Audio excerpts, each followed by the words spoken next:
Okay, class. So, now, as I've said, we're going to make a connections, ano. So, di ba, do you remember this project that we've created? So, ngayon, let's make a connection. Paano siya gagawin? Punta tayo sa libraries. Right-click natin yung libraries. Add jar or folder. Select natin to, and then, i-locate natin. Di ba, na-remember natin na meron tayong downloads at saka, um, meron tayong um, in-extract. Okay. So, ito. Ito yun, di ba? Copy.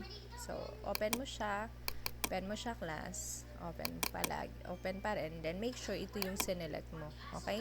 Yung icon na to. Okay? Ayan. And then, click open. Ayan. So, ngayon, meron na tayong connection. So, ganun lang kasimple class. Okay? So, himay-himayin natin to bago tayo magpatuloy.